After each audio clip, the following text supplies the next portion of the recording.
instrumento de vossa paz. Onde houver ódio, que eu leve o amor. onde houver ofensa, Que eu leve o perdão. onde houver discórdia, Que eu leve a união. onde houver dúvida, Que eu leve a fé. onde houver erro, Que eu leve a verdade. onde houver desespero, Que eu leve a esperança. onde houver tristeza, Que eu leve a alegria. onde houver trevas, Que eu leve a luz. Ó Mestre, fazei que eu procure mais consolar que ser consolado. compreender que ser compreendido, amar que ser amado, Pois é dando que se recebe, é perdoando que se é perdoado. e é morrendo que se vive, Para a vida eterna.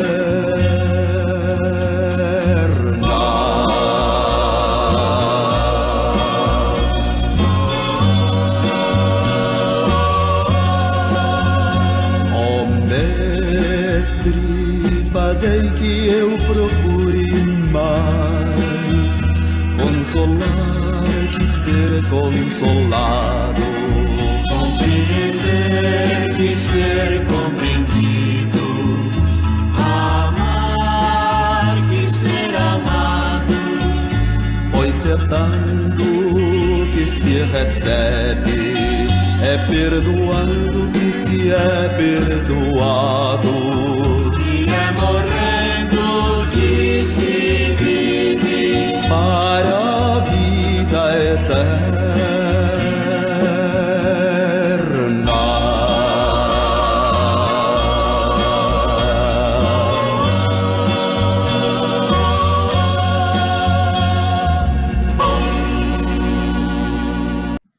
Boa noite a todos, né? Estamos aqui reunidos com os pensamentos de paz, de harmonia, que estamos precisando nessa época, para dar continuidade ao trabalho que a FIAP vem realizando nesse período tão conturbado que estamos todos nós passando. Então, vamos agora elevarmos o nosso pensamento a Deus e a Jesus, pedindo, Pai, que possamos ter uma noite de muita paz, de muito conhecimento. Que os bons espíritos estejam aqui conosco, os trabalhadores incansáveis da FEAP, responsáveis por este trabalho, possam nos inspirar, possam nos auxiliar, formando junto conosco essa corrente fraterna. Que cada um de nós traga o seu melhor pensamento, o seu melhor sentimento e seja um elo forte nessa corrente. Pedimos então a Deus, acima de tudo, permissão, proteção e permissão, para darmos por iniciada essa palestra, dando todos juntos, graças a Deus. Mais uma vez, boa noite, né? Vamos começar com a leitura do nosso Evangelho. Vamos ver o que hoje a espiritualidade determinou para nós, na noite de hoje. A lei de amor, capítulo 11, amar o seu próximo contra si mesmo, como a si mesmo. Item 8. O amor resume inteiramente a doutrina de Jesus, porque é o sentimento por excelência. E os sentimentos são os instintos elevados à altura do progresso realizado. No seu ponto de partida, o homem não tem senão instintos. Mais avançado e corrompido, não tem senão sensações. Mais instruído e purificado, ele passa a ter sentimentos. E o ponto delicado do sentimento é o amor. Não o amor no sentido vulgar da palavra, mas esse sol interior que condensa e reúne em seu ardente foco todas as aspirações e todas as revelações sobre-humanas. A lei de amor substitui a personalidade pela fusão dos seres. Ela aniquila as misérias sociais. Feliz aquele que, ultrapassando a sua humanidade, ama com amplo amor seus irmãos em dor. Feliz aquele que ama porque não conhece nem a angústia da alma, nem a do corpo. Seus pés são leves e vive como que transportado para fora de si mesmo. Quando Jesus pronuncia essa palavra divina, amor, essa palavra fez estremecer os povos e os mártires, ébrios de esperança, desceram ao céu. Tudo a ver com o nosso momento, tudo a ver com a nossa palestra de hoje, porque a base de tudo que vamos falar hoje é o amor. O homem, a princípio, criado simples e ignorante, né? O espírito criado simples e ignorante, ele passa, né, pelo período dos instintos, depois pelas sensações e depois vai se apurando para os sentimentos.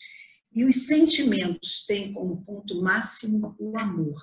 O amor une, o amor traz paz, o amor traz harmonia. E hoje a nossa palestra vai falar exatamente sobre influências espirituais. Vamos falar sobre obsessão, magia e arquepadia. Vocês deverão estar perguntando, mas como falar sobre obsessão? Nós já estamos num momento tão difícil, pois é nesse momento que nós vamos precisar entender o que é a obsessão, como ela tem papel na nossa trajetória. Mas antes, nós vamos falar dessas influências espirituais. E vamos passar aqui o nosso slide para já estarmos junto com o segundo slide, que é exatamente falando sobre a influência dos espíritos em nossa vida. E quando é perguntado, né, a Kardec, influem os espíritos em nossos pensamentos, em nossos atos? Na questão 459 do Livro dos Espíritos, no capítulo 9, na parte 2ª. E aí os espíritos respondem, muito mais do que possas imaginar, a tal ponto que muitas vezes são eles que nos dirigem. Quando nós vemos isso, né, quando nós ouvimos isso, nós, quer dizer que somos simples bonecos, somos robôs, somos espíritos que vão determinar o que queremos, o que fazemos. Não é bem assim que funciona, né? Então, nós vamos ver agora, seguindo aqui direitinho, essas influências, elas podem ser boas ou más, conforme a natureza do espírito. É óbvio que as influências negativas, elas são exercidas pelos espíritos inferiores. E aí nós podemos dizer, pelos espíritos maus, e aí vamos nos lembrar da questão 120 do Livro dos Espíritos, onde é também perguntado a Kardec, todos os espíritos têm que passar pela fieira do mal para chegar ao bem? E os espíritos nos respondem, né? Não, pela fieira do mal, não. Pela fieira da ignorância. Os espíritos inferiores que tentam nos influenciar para o mal, na realidade, eles são ignorantes, certo? Mas vamos primeiro falar das boas influências, né? Gosto sempre de começar pelas coisas boas. Então, as boas influências, os bons espíritos se aproximam de nós, eles vão nos inspirar, vão nos orientar, vão nos ajudar a escolher os caminhos, sim. Quando nós, por alguma razão, não aceitamos a sua influência, não aceitamos as suas sugestões, o que eles fazem? Os bons espíritos, eles se afastam e permitem que nós exerçamos o nosso livre-arbítrio, a nossa livre escolha. Já os espíritos menos esclarecidos, os espíritos inferiores, o que eles fazem? Eles tentam nos dominar o tempo todo, eles querem que nós façamos o que eles querem. Então, essa é a grande diferença. E nós temos lá, né, no livro dos médiuns, na questão 237, quando se fala, né, quando Kardec fala sobre a obsessão, ele diz que é o domínio que certos espíritos logram adquirir sobre algumas pessoas, e nunca é exercido senão por espíritos inferiores. Então, os bons espíritos nos conduzem ao bem e não impõem seus pensamentos. Eles nos respeitam, respeitam o nosso livre-arbítrio. E aí a gente pergunta, né? Como é que nós podemos, né, receber essas influências para o mal? Como é que podemos evitar essas influências para o mal? E aí vemos também que os espíritos se apegam a nós pelos nossos desejos, pelos nossos sentimentos e pelos nossos pensamentos. Costumamos dizer que o obsessor é um espírito em desequilíbrio, que se aproveita do nosso desequilíbrio. E aí vamos dizer o que são desequilíbrios na nossa vida, resumindo. São momentos em que nós, por alguma razão, nos abalamos, nós às vezes nem nos reconhecemos, começamos a ter atitudes diferentes, são momentos em que tudo nos incomoda, todas as pessoas nos perseguem, tudo está errado, né? É o momento que nós perdemos o rumo. Esses são momentos de desequilíbrio. Vocês devem entender, meus irmãos, que no mundo de expiações e provas, nós temos muitos momentos de desequilíbrio. Podemos ter horas de desequilíbrio, dias, meses e períodos longos de desequilíbrio. Por isso é tão importante que nós vamos conversar hoje. Como podemos evitar essas influências para o mal? Porque se existe uma sintonia vibratória para que o obsessor possa influenciar-nos, né? Possa nos desequilibrarmos ainda mais, nós vamos vendo que, primeiro, temos que estar na mesma faixa vibratória que eles. As mentes têm que estar entrosadas. Tem que, como se existisse não existe uma ponte magnética estabelecendo um vínculo. Obsessor e obsidiado estão sintonizados, ambos em desequilíbrio. E é isso, esses pensamentos e sentimentos é que atraem esses irmãozinhos inferiores. Como falamos hoje, e o próprio Evangelho nos diz, a lei do amor tem que estar em todos os momentos nas nossas atitudes, nos nossos pensamentos e nos nossos sentimentos. Certo? Como, então, se dá essa intervenção? Como é que isso acontece? Primeira coisa, os espíritos em desequilíbrio, ou seja, os obsessores, eles vão se aproveitar das nossas brechas morais, de todas aquelas janelinhas e portas que nós abrimos, momentos de pensamentos, de sentimentos negativos, né? Exatamente causado por nossas imperfeições, que nós sabemos que são muitas imperfeições. Então, o espírito vai agir nas brechas morais que ele vai encontrar na sua vítima. E ele se utiliza de todos os meios de que dispuser para atingir o seu objetivo. Então, vamos ver que brechas morais são essas. Ciúme, ódio, inveja, maledicência, né? Quantos outros sentimentos que muitas vezes, até atitudes, né? Vícios, desregramentos sexuais.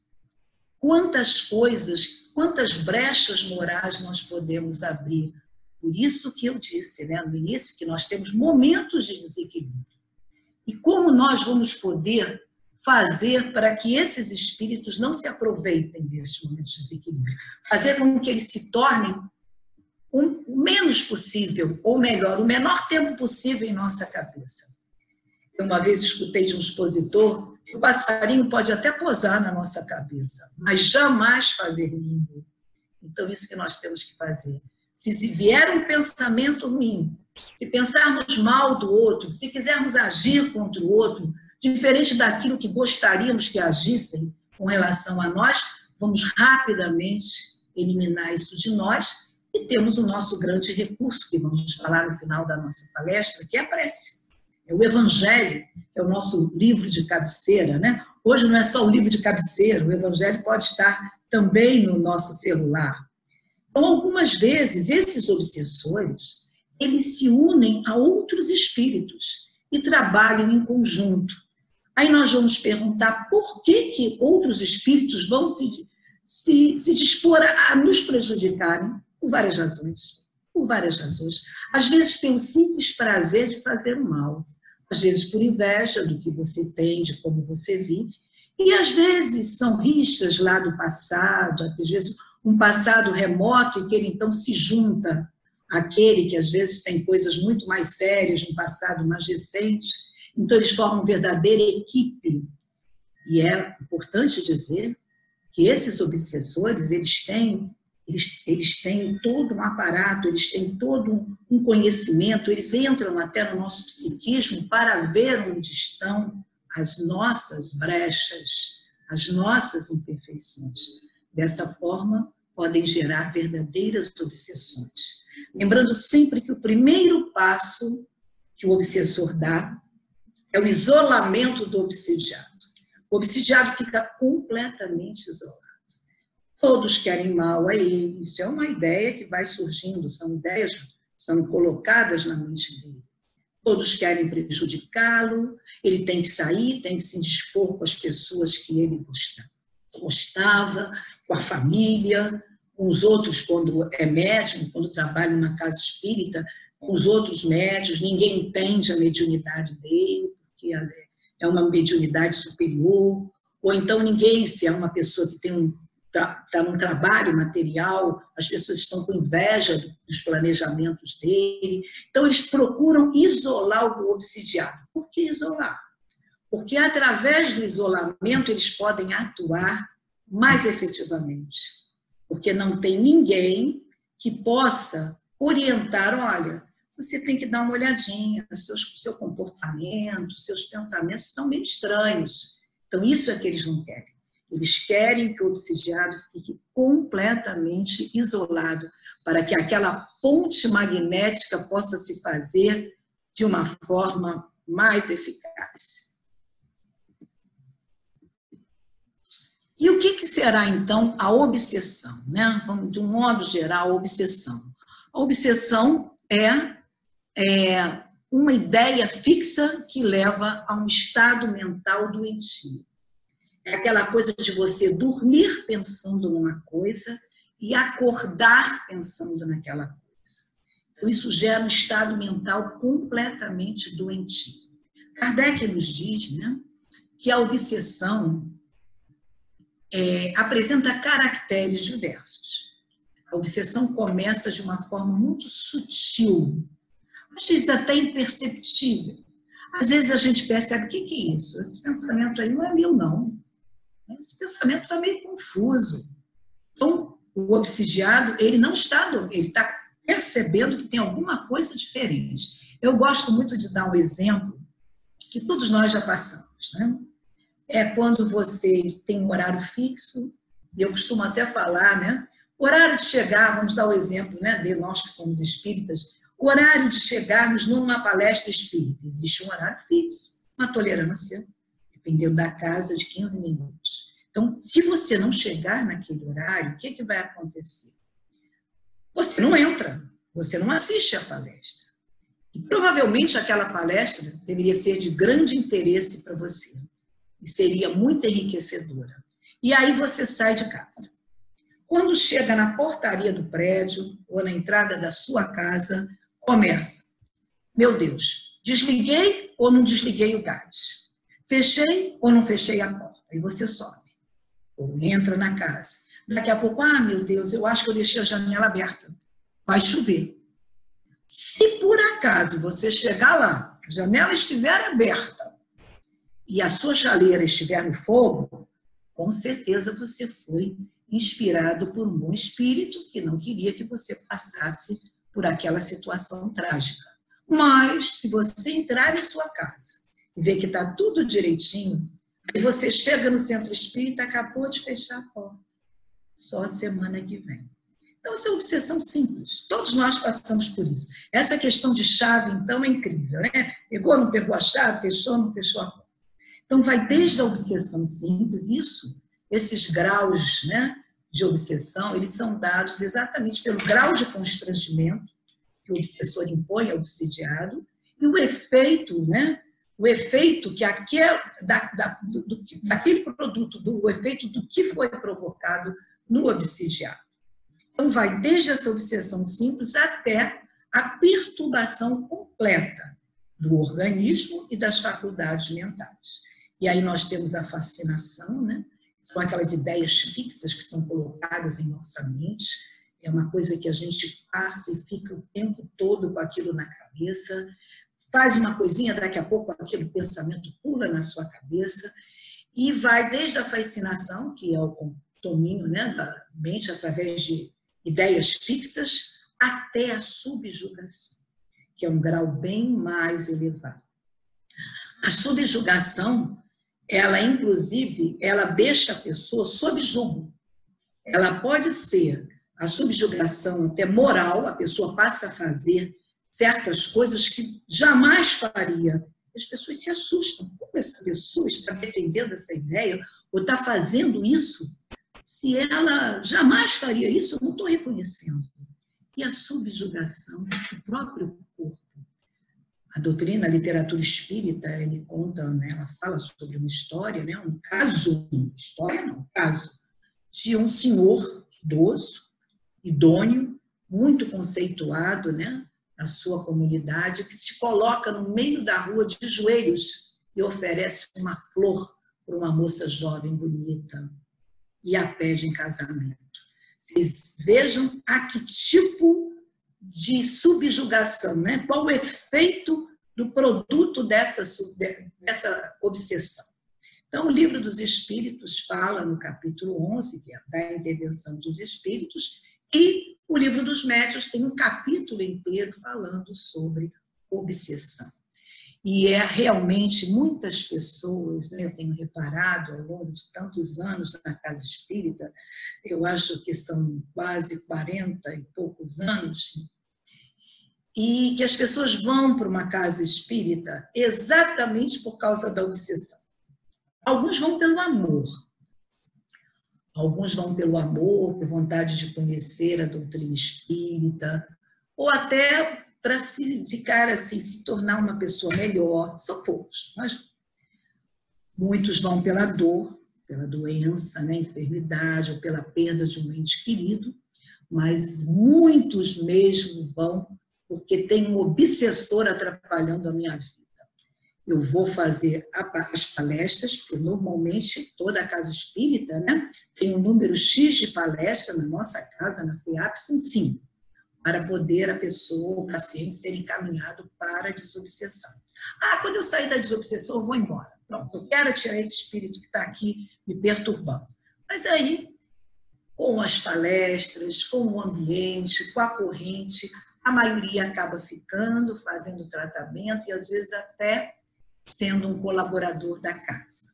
Então, a obsessão, muitas vezes, é aquele empurrão, né, que nos leva para a casa espírita.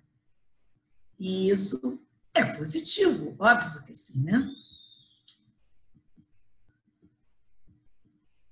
Expressões da obsessão. Agora é que nós vamos levar assim até um pouquinho de susto com alguns tipos de obsessão, ou melhor, alguma expressão de obsessão que a gente vai dizer, como? Nós temos que ter em mente que o obsessor, ele tem distorcidas duas ideias, a ideia do amor e a ideia da justiça. São as coisas mais fortes que mobilizam o obsessor nesse processo de obsidiar alguém. O amor distorcido é o amor posse. É aquele amor que o obsessor jura que ama, mas na realidade é um amor egoísta. Porque quem ama quer o bem da pessoa amada. Quem ama liberta e não aprisiona.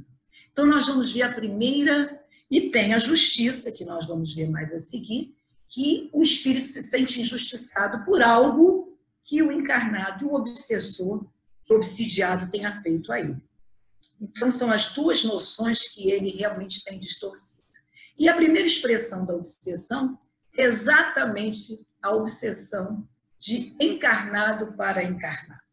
É um espírito encarnado limitando a liberdade de outro encarnado. Olha só, tiranizando, escravizando, cerceando-lhe as iniciativas. Isso é mais comum do que pensamos.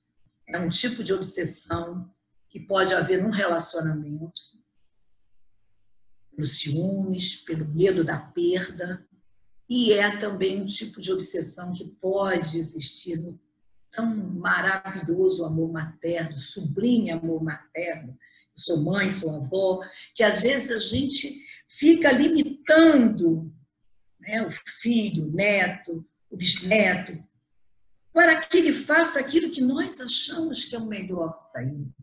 Só que nós nos esquecemos que ele não tem mais 7 anos nem 4 anos. Que quando a criança não consegue escolher a roupinha, o remédio que vai tomar, a religião que vai seguir, quem é que tem que ajudar a essa criança a modelar um caráter novo, a começar, a dar continuidade ao seu processo evolutivo? São os pais, as pessoas que cuidam dele. Eu costumo dizer, até uma certa idade, até a infância, até os 7 anos, né, ou até menos um pouquinho, nós costumamos dizer, meu amor, meu querido, você não faça isso, isso não é bom para você. Mas chega um momento que a criança insiste, e o que nós fazemos então? Cala a boca, vira para frente, faz o que eu estou dizendo, porque você ainda não tem como escolher isso. Porque ele não tem ainda. Alguns até têm, nós estamos vendo crianças que estão reencarnando já, espíritos bem evoluídos, mas eles precisam dessa orientação, precisam desses limites. Mas você fazer isso com um filho de 30, 20 e poucos anos, você não pode casar com essa pessoa porque ela não serve. Você pode até achar isso, mas ele tem a liberdade de escolher os caminhos. Então, isso não deixa de ser uma expressão da obsessão. A gente, às vezes, se choca quando ouve isso, né? Como eu também me choquei quando ouvi pela primeira vez. A gente acha que a obsessão é sempre do desencarnado para o encarnado. Mas o encarnado também pode obsidiar o outro encarnado. E ali nós temos, né, uma moça, sempre a moça, né? Mas por que não poderia ser o homem também? Colocando uma corrente no companheiro. Outra expressão da obsessão é de desencarnado para desencarnado. A gente pensa, desencarnou, pronto. A gente costuma ouvir até quando vai a velório, fulano era tão bom, ele tinha tantas qualidades, ele era uma pessoa maravilhosa, e o fulano tinha feito miséria, tinha não sei quantas famílias, deixava todo mundo sem assistência, mas na hora que morre, há sempre aquela falsa ideia de que todo mundo fica bonzinho, esquece tudo fica aqui e nós seguimos belos e faceiros. Não é assim. Nós levamos as nossas imperfeições, como levamos as nossas virtudes também. Levamos os nossos defeitos, os nossos sentimentos, levamos os nossos pensamentos, tudo segue conosco. Então, há no plano dos desencarnados obsessões por idênticos motivos das que ocorrem entre os encarnados. Pessoas que querem se vingar da outra, pessoas que vêm cobrar certos trabalhinhos que, quando encarnado, a pessoa pediu que ele fizesse, desencarnado. E aí a pessoa desencarna também, bom, agora eu já trabalhei muito para você, trouxe o homem amado em 3 dias, fiz tudo que você quis, agora está na hora de você trabalhar para mim. Então, isso tudo segue conosco. Essas coisas não tem como passar uma borracha e dizer, acabou tudo. Tudo uma maravilha, eu agora sou um espírito que vou levitar para o mundo espiritual. Não. Carregamos nossos sentimentos, nossos pensamentos, tudo aquilo que nós cultivamos durante a nossa encarnação. Levamos também as nossas virtudes, os nossos bons atos, bons pensamentos e bons sentimentos também. Outra expressão da obsessão, de encarnado para desencarnado. Mas como o encarnado vai obsidiar o desencarnado? Pessoas que perdem entes queridos. O ente querido já quer seguir para o mundo espiritual. Ele quer se libertar, a vibração dele é outra. Mas o encarnado continua mantendo ele preso aqui. Eu vou manter o lugar na mesa dele. Eu não vou desfazer o quarto dele. Eu vou guardar as coisinhas dele. Meu Deus, como se ele fosse voltar no mesmo corpo, na mesma família, exatamente como era. Nós sabemos que ele vai voltar. Não se sabe quando, mas em outro corpo de matéria.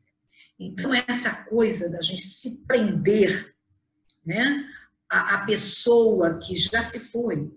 Então, são expressões também do amor egoísta, o amor possessivo, o amor que causa fixações mentais naqueles que desencarnaram, retendo-os as lembranças da vida terrestre e mantendo-os aos que estão na matéria.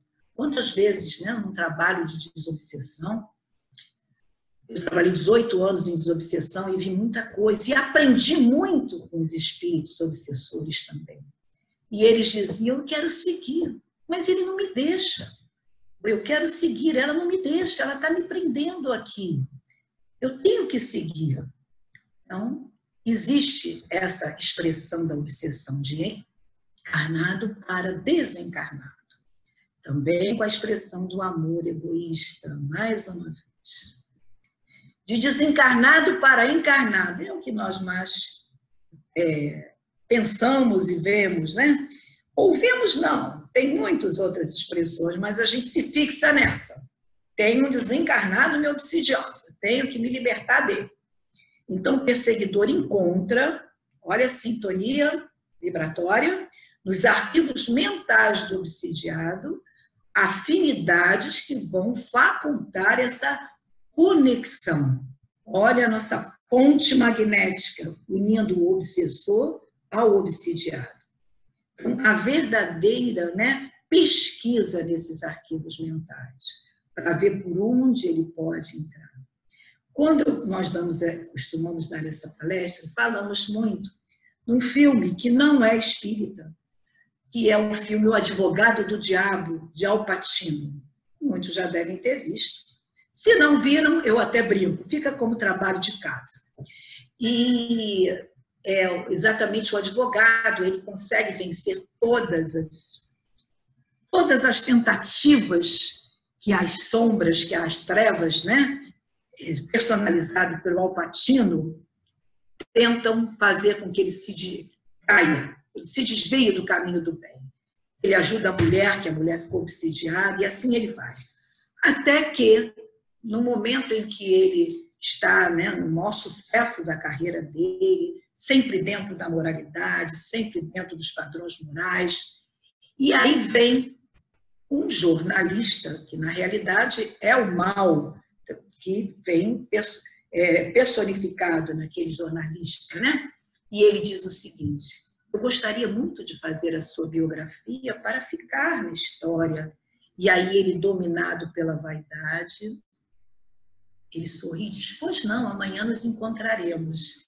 E aí aparece a imagem do mal, né, que é representado pelo Al Pacino, e ele ri, sorri, quer dizer, ele conseguiu pular todas as dificuldades, ele conseguiu driblar todas as investidas das trevas, mas a vaidade não.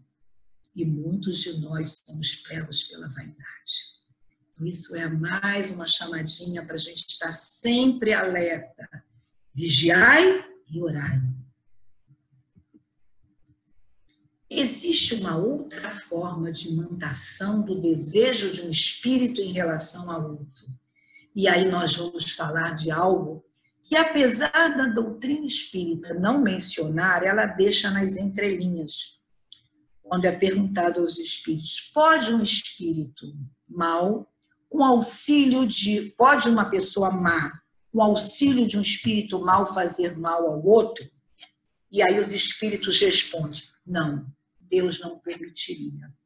Deus não permitiria desde que você esteja na sintonia do bem.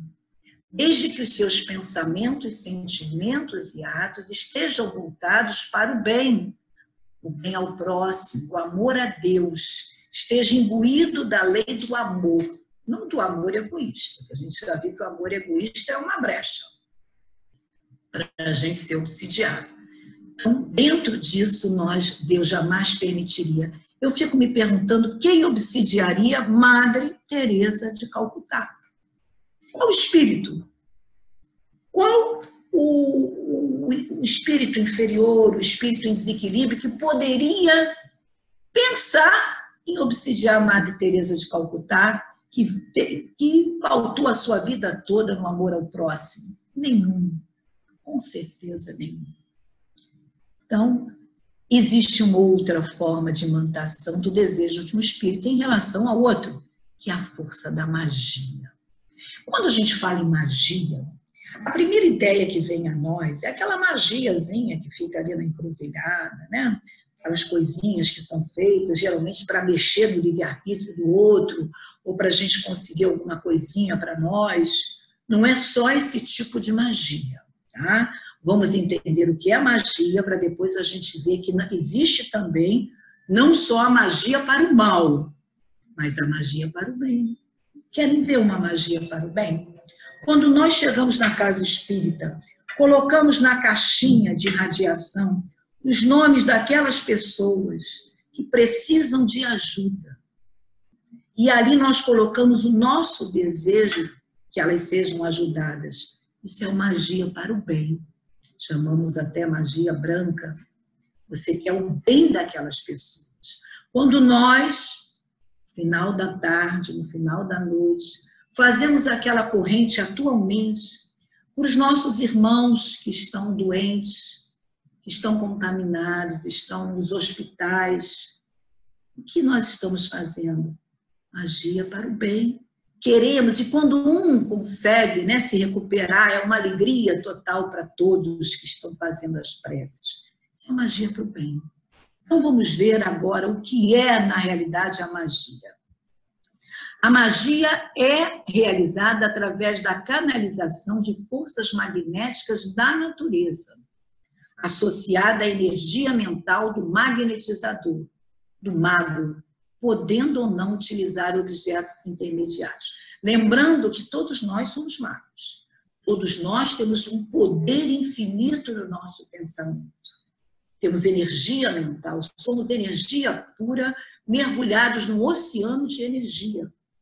Então, ao canalizarmos essas forças, ao pedirmos e utilizarmos toda a nossa energia mental para o bem, nós vamos ajudar, certo? E todos nós somos magos.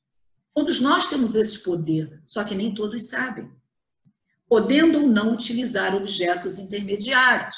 Quantos têm aquela medalhazinha, né? Que até dentro da nossa linha de trabalho, nós até não questionamos, porque não podemos criticar, mas não é muito comum. Mas imantamos, né? Aquele objeto, quando a criancinha nasce, aquela medalhinha do anjo de guarda que a gente tão carinhosamente dá para colocar no bercinho, nós colocamos ali todo o nosso amor. Queremos que aquela criança seja feliz, que tenha saúde, que traga felicidade para a sua família. Certo? Então, é exatamente essa canalização dessas forças magnéticas da natureza. E essas forças associadas à nossa energia mental, a energia mental de um magnetizador. É óbvio que alguns têm mais o poder de canalizar essa energia. E tem mais uma força de pensamento. Temos até uma palestra futuramente falando sobre essa força do pensamento.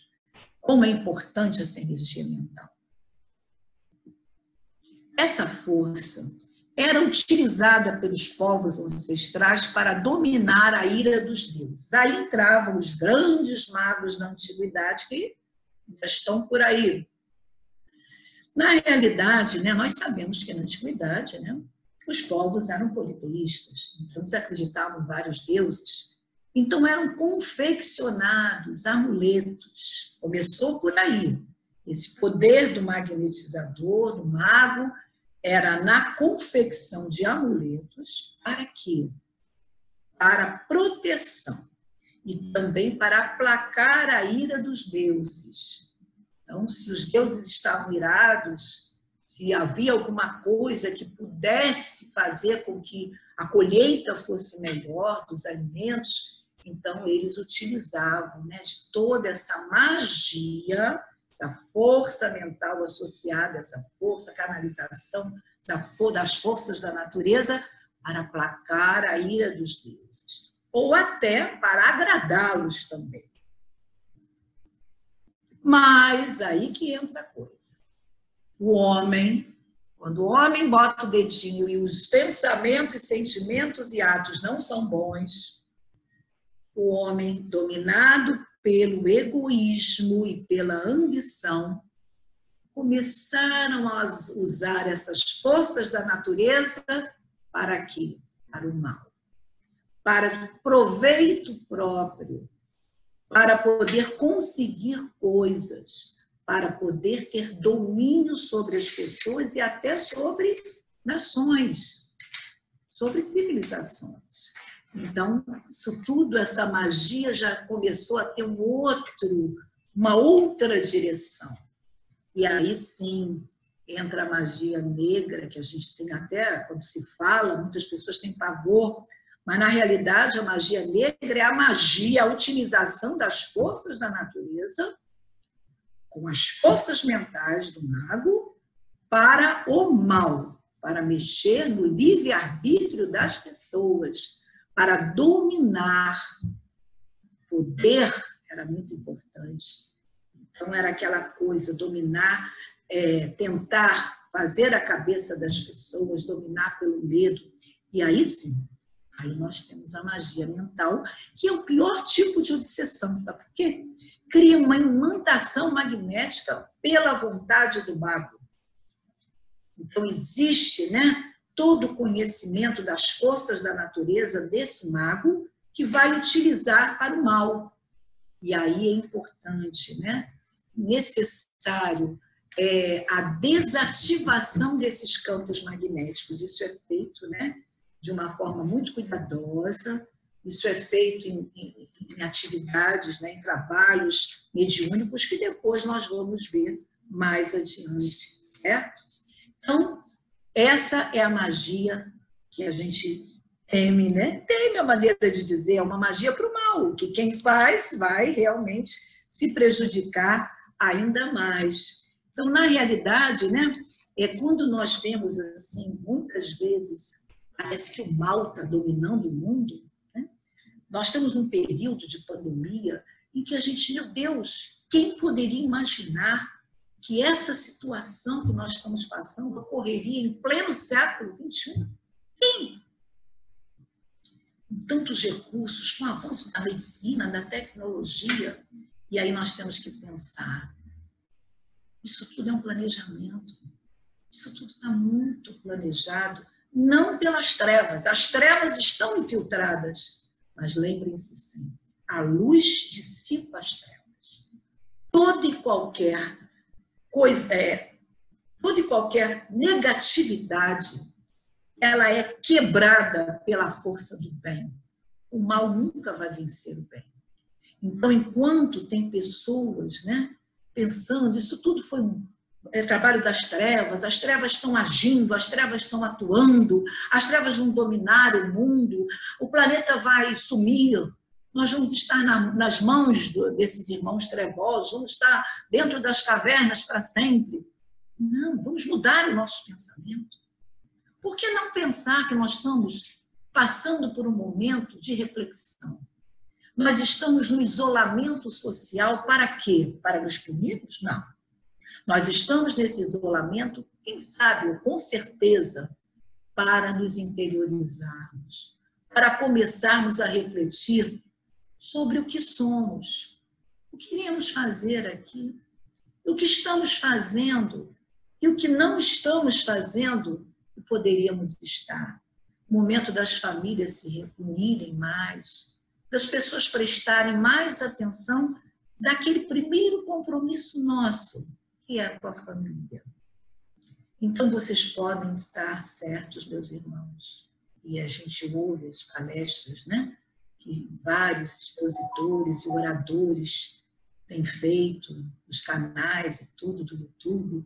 Então, na realidade, isso tudo fez parte de um planejamento. Planejamento que está sob o comando de Deus acima de tudo.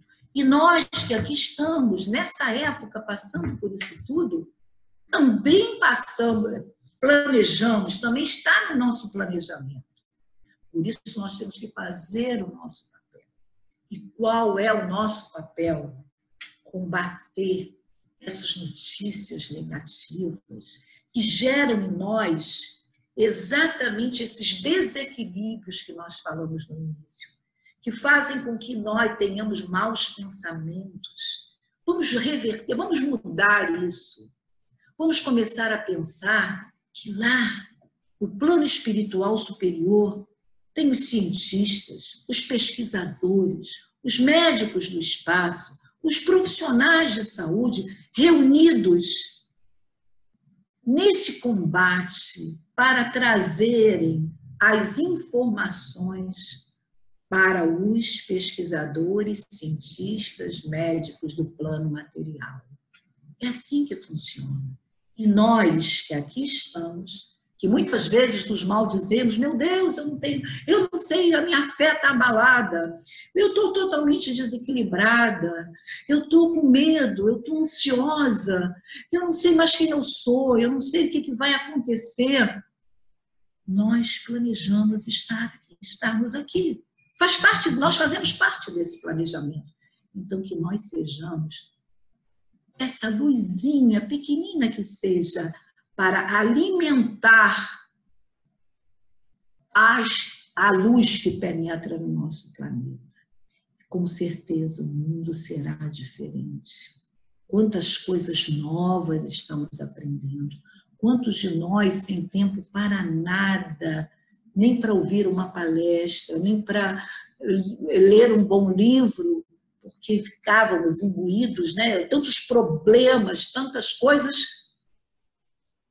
Hoje nós podemos refletir, hoje nós podemos sentar, hoje nós podemos olhar para um filho e ajudá-lo a entender a aula online que a professora está dando.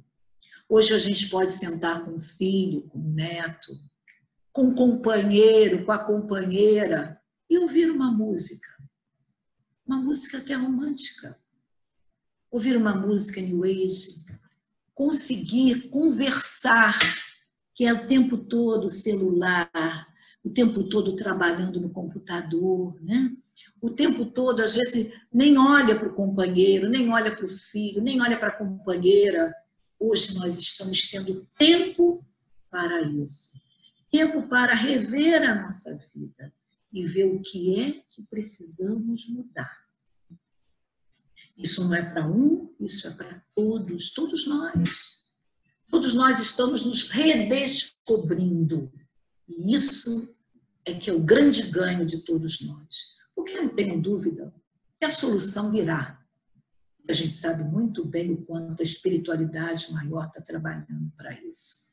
Mas tivemos um tempo, e um dia lá, bem distante, talvez em outras encarnações, vamos ter a sensação de que teve um dia que estive numa situação que me fez refletir. E essa hora é essa. Então, vamos mudar os nossos pensamentos. Nada de notícias ruins. Eu sei que temos que estar informados. Sim, temos que saber quais as regras de higiene. Temos que saber o que precisamos fazer para evitar. Ninguém vai ficar no meio da pandemia, na rua, em absoluto, até porque isso é falta de amor a si e ao próximo. Tem gente, meu Deus, já estou na terceira idade, posso ir embora. Pode ir embora não, você tem muito o que fazer aqui. E os outros que estão à sua volta, certo? Precisam de você. Então, todos nós temos uma tarefa a fazer. Só vamos partir quando chegar a hora. Não tem jeito. Isso aí vai ser desse jeito, isso não tem quem conteste. Então, vamos começar a cultivar alguns pensamentos. Vamos ajudar a luz. Vamos ajudar os espíritos de luz a trazerem as informações, os melhores medicamentos, a vacina, que com certeza daqui a um tempo vai surgir e nós lembraremos disso como hoje lembramos, né? O sarampo ainda está por aí, né? Mas quantas doenças que já foram dissipadas, né? Então, vamos ter um pensamento bom, certo? Vamos dar continuidade agora à nossa palestra. Então, vamos falar agora de arquepadia. Alguns não devem ainda ter ouvido essa expressão. Na realidade, a arquepadia são magias que ficaram imantadas no perispírito desde vidas passadas. São aquelas magias que foram feitas e ficaram presas, ficaram no perispírito. Vocês sabem, né? Que o perispírito é o arquivo mental reencarnacionista. É aquela mochila que a gente carrega, falando a grosso modo, que a gente leva tudo ali dentro. E vamos nos desfazendo daquilo que não serve. E vamos derretendo aquilo que precisamos reter. Mas, de alguma forma, vamos expurgando o que não nos convém, o que não nos ajuda no nosso processo evolutivo. Mas a arquepadia é uma magia que foi feita lá no passado e que ainda está imantada no nosso perispírito. Fogem do processo convencional do tratamento da obsessão. Aí é preciso um tratamento especial, com médiuns preparados, médiuns que estudaram, né? Requerem conhecimentos, esses grupos, né? Eles têm que ter conhecimentos relativos às questões mentais, às forças da natureza e aos elementos desencadeantes do fenômeno. Então, é um tipo de desobsessão diferente, porque é para ser desmanchada, né? É para ser, na realidade, até sendo feito um estudo de tudo aquilo que ficou no perispírito de outras vidas. Então, tem que se desfazer esses campos magnéticos que ainda a pessoa está presa. Então, são desobsessões bem mais complexas, mas que requerem uma investigação mediúnica alicerçada na apometria. É um tratamento especial no corpo espiritual. Essa casa tem esse tratamento. Ao término do tratamento geral, na maioria das vezes, é feita uma entrevista e as pessoas, então, são encaminhadas para o tratamento de apometria. Médiuns que são preparados para isso, com todos esses conhecimentos que nós já citamos aqui. Como é que nós vamos poder, na realidade, né? Como foi o tratamento das obsessões? Jesus trouxe a lição do amor. Jesus trouxe o remédio como alimento para os doentes e depauperados da alma. Jesus estendeu o seu cuidado amoroso aos que eram tidos como loucos incuráveis e como tais banidos da sociedade. Tempos atrás, tempos remotos, antes de todo esse conhecimento doutrinário, bem lá atrás, nós sabemos que muitas pessoas eram tidas como loucas, quando na realidade eram pessoas passando por processos obsessivos, até processos de subjugação. Essas pessoas, elas eram banidas praticamente da família, elas ficavam escondidas, né? Elas ficavam separadas, a família tinha vergonha, e mais adiante eram tratadas em clínicas psiquiátricas, como se fossem mesmo loucos, alguns até sim, mas a grande maioria, né, eram na realidade obsidiados. Eu fico imaginando, né, quando a corte portuguesa veio para o Brasil, a primeira rainha que veio para cá era Dona Maria. E qual era o apelido de Dona Maria? Dona Maria a Louca. Eu fico pensando se era a louca mesmo. Também não tem como responder essa pergunta, né? Talvez quando eu voltar para o plano espiritual, se eu fizer essa pergunta, alguém vai me responder. Será que ela era louca mesmo? Ela era uma pessoa altamente obsidiada, até subjugada. Muitos eram assim. Então, as pessoas, né, elas eram tidas como loucas, elas ficavam até à margem da sociedade, pessoas tinham vergonha de apresentá-las como familiar, porque eram tidos como loucos. Então, Jesus estendeu esse cuidado amoroso a esses que eram tidos como loucos, que são bem anteriores até a Jesus também, e continuaram também tendo esse tratamento, infelizmente, e eram banidos da sociedade. E como é que Jesus explica aos discípulos? Quando um pai, eles devem conhecer essa parte do Evangelho, né?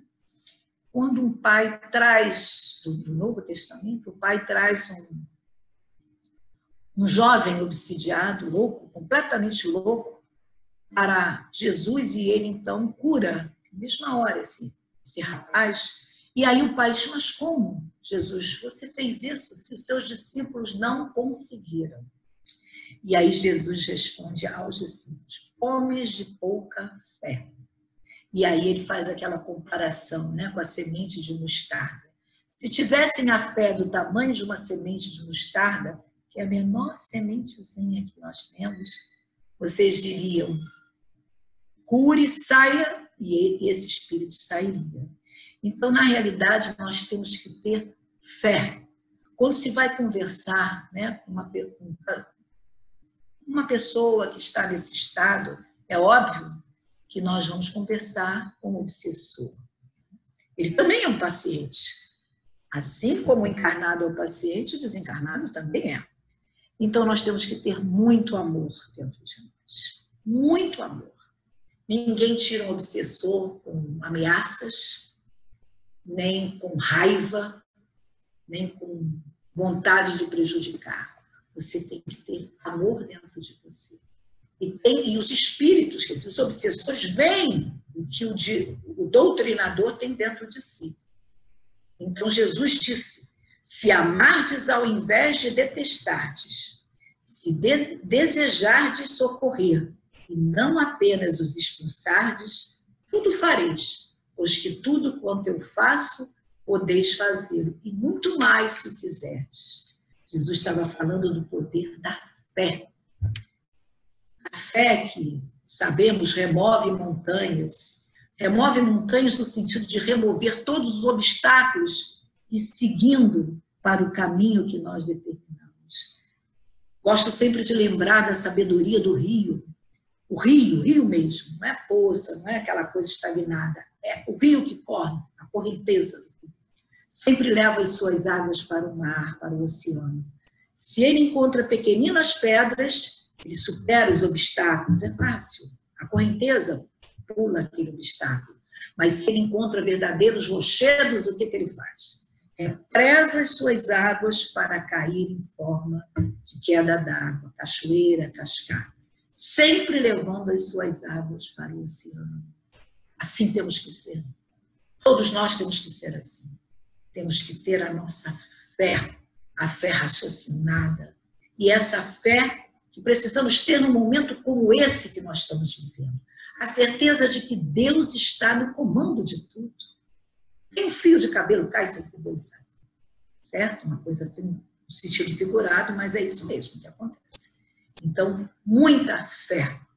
Não deixe que a sua fé, por alguma razão, enfraqueça. Então, vemos que quem começou o trabalho de desobsessão foi Jesus. Esse trabalho com amor, esse trabalho com a vontade de ajudar aquela pessoa que está ali. E é assim que nós temos que ser. Não precisamos trabalhar numa casa espírita se não quisermos, mas ajudar aqueles que também estão em situação difícil. Pessoas que estão em momentos tão difíceis e que às vezes ontem eu fiquei assim muito maravilhada porque a FEAP ajuda, né? A várias famílias carentes, né, instituições, e ela está fazendo o trabalho continua. E aí a Suzy, nossa querida Suzy, colocou, hoje demos, além de tudo, além da cesta básica, de tudo que levamos, um mimo, um pedaço de cuscuz para cada um. Isso é uma forma de amor. Por que eles não podem ter um doce, uma coisa que ele possa sentir prazer e alegria num determinado momento? Isso é amor, gente. E é assim que nós temos que agir também com aqueles que muitas vezes estão prejudicando o outro. O Espiritismo demonstra o quanto é importante a participação do enfermo como condição básica para o êxito do trabalho em qualquer tempo em que se realize. É óbvio que o Espiritismo nos dá todos os recursos, nos esclarece, nos fala como essa sintonia pode ocorrer, como nós podemos evitar a interferência de espíritos não tão esclarecidos, espíritos inferiores que querem nos prejudicar. Tudo isso nós temos, mas nada surte efeito se nós não fizermos a nossa parte. E aí nós temos as palavras de Manuel Filomeno de Miranda, através da psicografia de Divaldo Franco, Grilhões, no livro Grilhões Partidos. E lembrando que Manuel Filomeno de Miranda, através da psicografia de Divaldo Franco, escreveu vários livros, Loucura e Obsessão, Painéis da Obsessão, Nas Fronteiras da Loucura. São muitos livros mesmo que Manuel Filomeno de Miranda dita para Divaldo. Quem quiser se aprofundar nesse assunto, não deixe de ler desses livros. E temos André Luiz, que tem a grande obra da literatura, a literatura espírita, que é no livro Libertação, que é o caso de Margarida e Gregório. É uma história linda e a gente pode entender como é que o amor dissipa as trevas. No final do livro, lógico, né? Que venha o que a própria pessoa pode promover a sua desobsessão através da sua transformação moral, através da sua reforma íntima, certo? Para isso deverá iniciar a autoevangelização. É lógico, vamos para um tratamento espírita. Muito bem, tratamento me fez bem, mas o que vai ser muito importante para ficar em mim, eu estar a cada dia me evangelizando mais, a cada dia estudando, e não adianta só ler, nós temos que interiorizar aquilo que estamos lendo para que se transforme em saber. Então, através desses esclarecimentos, através das palestras, através das leituras, através da boa música, nós também vamos nos evangelizando. Nós vamos nos aperfeiçoando como espíritos, porque o nosso alvo supremo é a perfeição moral. Um dia nós vamos chegar lá, todos nós. Só que cada um tem um tempo para chegar. Exatamente mediante o seu esforço em se transformar, em vencer as suas más tendências e inclinações. É o ser humano lutando para dominar as suas más tendências e inclinações. Não é fácil. Não é uma coisa de ligar um botão, já sou evangelizado, já estou chegando lá na perfeição. Não. É um trabalho de formiguinha. É um trabalho doloroso. É um trabalho que você muitas vezes... É o famoso conhece-te a ti mesmo, que Santo Agostinho nos diz na questão 919 do Livro dos Espíritos. É você a cada noite ver o que você fez de bom, o que você poderia ter feito e não fez, e o que você fez que não é tão bom. Porque nós sabemos que tudo nos é permitido, conforme fala Paulo de Tarso, mas nem tudo nos convém. E nós sabemos exatamente o que não nos convém. Quando a gente desliza, epa, hoje eu deslizei. Hoje eu deslizei. E aí, novamente, vem, né, aquela colocação de André Luiz para Chico Xavier, através de Chico Xavier. Todas as vezes que meu comportamento for para pior, luz acesa, vermelha, atenção, atenção. É o momento de reflexão, de ver o que está errado, né? O Espiritismo não poderá fazer por ele, pelo paciente, pela pessoa que procura ajuda, o que ele não fizer por si mesmo. Não adianta, eu fiz um tratamento maravilhoso, uma casa foi espetacular, mas eu me transformei? Não. Então, com certeza, aquele tratamento foi bom, foi, mas ele não vai ficar. Sai um obsessor, vem 3, 4, porque você não modificou a sua forma de ser. Olha a sintonia vibratória, olha a ponte magnética, olha as mentes entrosadas, então você não se transforma. Se você não se transforma, o que vai acontecer? Sai um, aquele já foi encaminhado, vem 2, 3, certo? Então nós precisamos ter isso em mente. É necessária a nossa transformação, sempre. E aqui vem os quadrinhos que são tão esclarecedores e a gente guarda, né? A gente guarda bem esses quadrinhos tão simpáticos que nos levam também à reflexão. O que houve? Um obsessor de uma pessoa falando para o outro obsessor de outra. Acabei de ser expulso. E por acaso tem jogo de futebol por aqui? Claro que não. Eu estava obsidiando uma pessoa, mas ela resolveu se evangelizar. Então, ela mudou o padrão vibratório. Então, aquele obsessor não tem mais como atingi-lo. Todos os recursos espíritas, todos, são canalizados em auxílio aos obsidiados. Todos.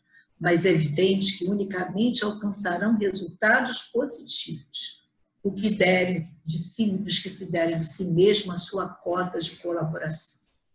Então, isso é importante a gente saber, que nós temos que fazer a nossa parte.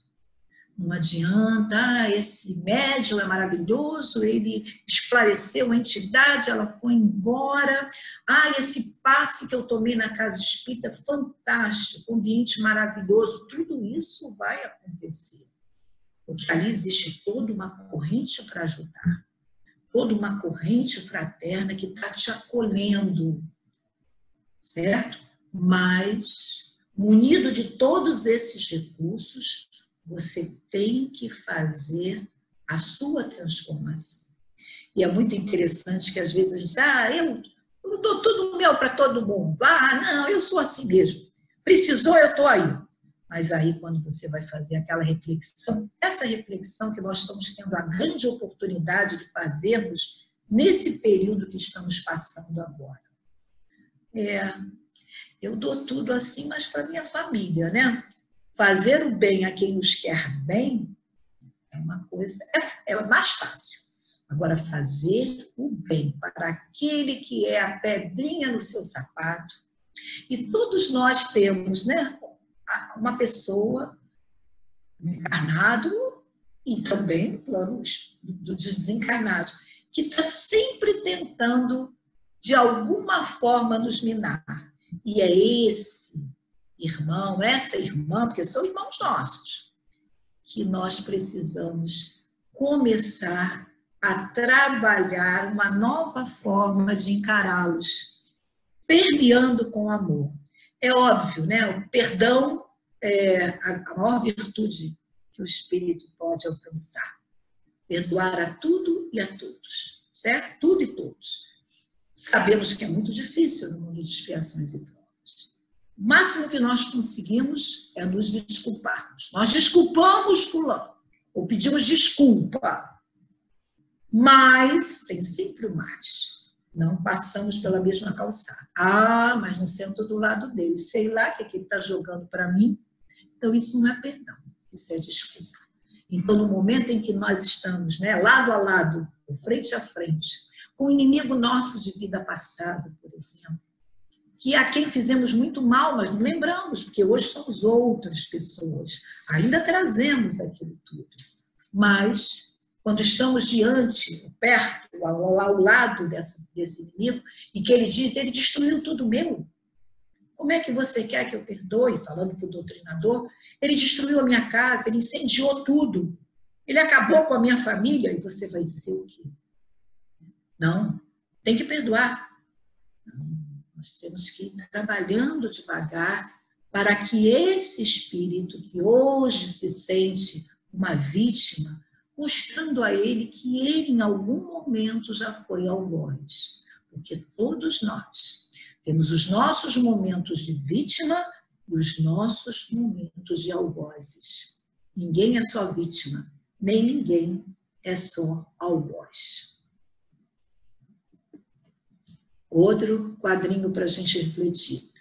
Não gosto desse tal de atendimento fraterno. Os espíritos é que devem saber o que eu tenho. Aí o obsessor está ali do lado rindo. Essa é fácil. Olha só as imperfeições que ele tem. Egoísmo, arrogância, vaidade e orgulho. Às vezes a gente vai, indica uma pessoa, vai na casa tal, a casa espírita muito boa, tem muitas palestras, tem um atendimento, tem a desobsessão? Tem desobsessão. Tem trabalho de cura? Tem trabalho de cura. Mas tem consulta? Não, consulta não. Então eu não vou. Eu quero que os espíritos digam o que eu tenho que fazer. Então, na realidade, é aquela pessoa que não quer fazer a sua parte, não quer se transformar. Quer ter o bolo pronto, né? E bolo pronto, muitas vezes, sai solado. Então, nós temos que ter os ingredientes, aprendermos a manusear esses ingredientes, colocarmos a quantidade certa, vermos o que vai dar um sabor melhor, o que não vai dar um sabor melhor, para podermos, né, confeccionar o nosso bolo. Assim tem que ser a nossa trajetória. Sempre tentando vencer as nossas más tendências e inclinações. E nesse momento que nós estamos vivendo, torno a repetir, o nosso papel de cada um de nós, não é só da casa espírita, não é o papel das religiões somente, é o papel de cada um de nós. Alimentarmos essa psicosfera do nosso planeta com bons pensamentos, bons sentimentos, fazer um quadro mental, a luz entrando no nosso planeta, os espíritos de luz trazendo para todos nós saúde, paz, coisas boas, inspirando os nossos governantes a bons atos, ajudarem a população. E os medicamentos e as vacinas, que elas venham. E nós estamos aqui como um grãozinho de areia que somos, mas com luz. Para quê? Para abrir esse espaço para que a luz possa dissipar as trevas. Então, meus irmãos, o mundo não vai acabar. Essa pandemia é controlada pela espiritualidade maior, por Deus acima de tudo. Ele é o comandante do nosso barco. Que nós sejamos tripulantes que remem a favor da maré. Sempre. Pensamentos positivos, ideias positivas, sempre retirando o que é negativo. O que é negativo não faz parte de nós. Nós só queremos sintonizar a luz. Queremos ser um foco de luz.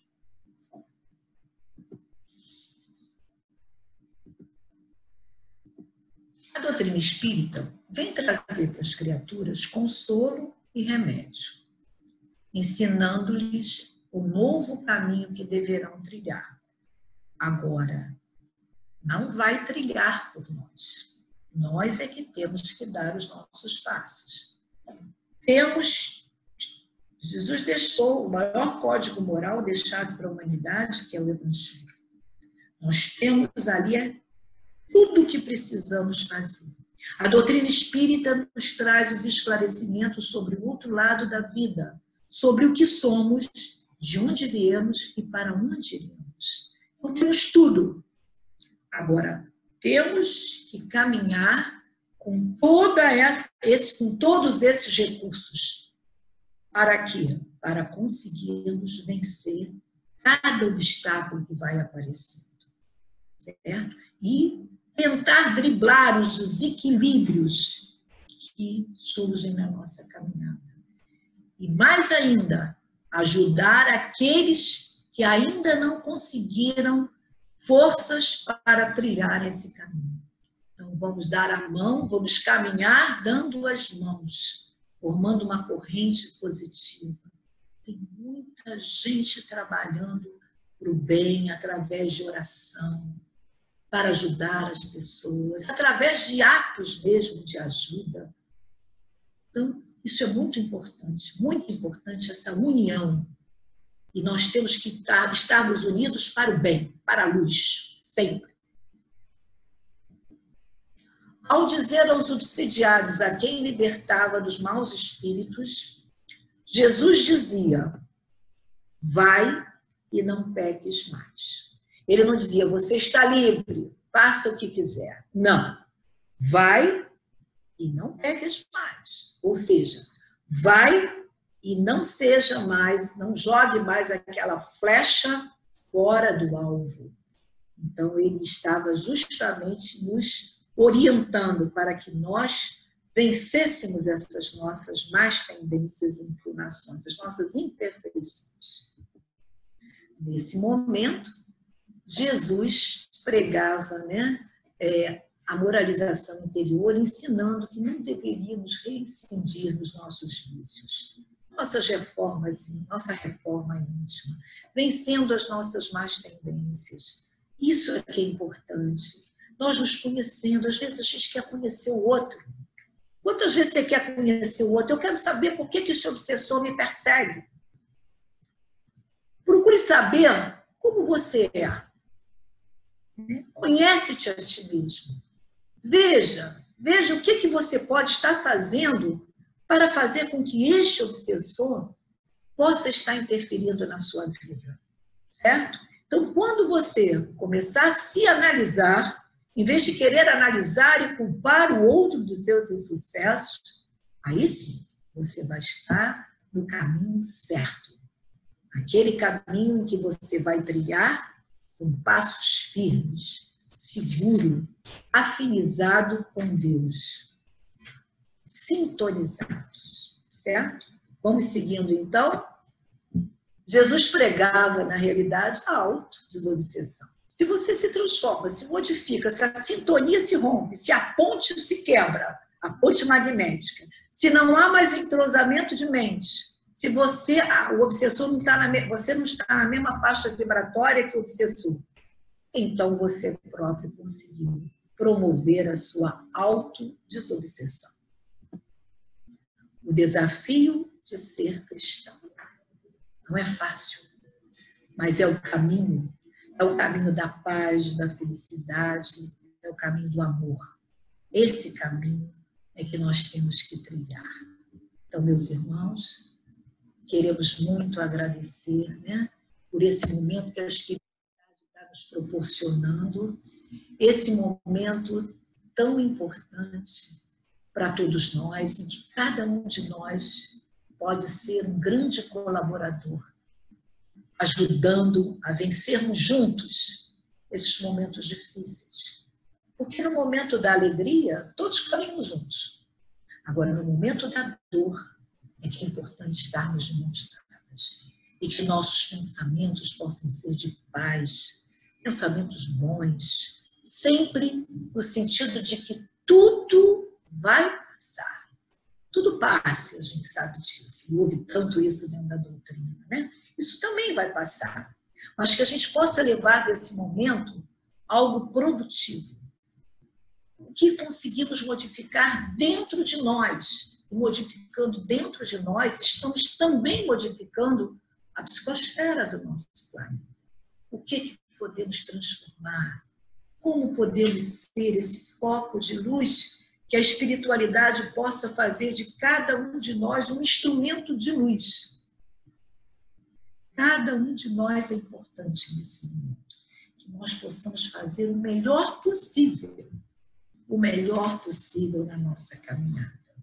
Então, agora, meus irmãos, nós vamos para a nossa prece de agradecimento por esse momento que Deus, que Jesus nos proporcionaram, momento de paz, momento que a fraternidade espírita, amor e paz está também proporcionando a todos nós como um suporte para que possamos entendermos o papel de cada um de nós, certo?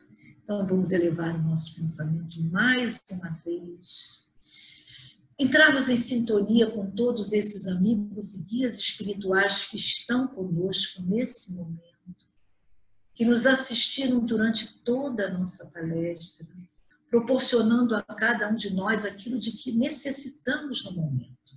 Cada um de nós foi agraciado com aquilo que precisava, com certeza.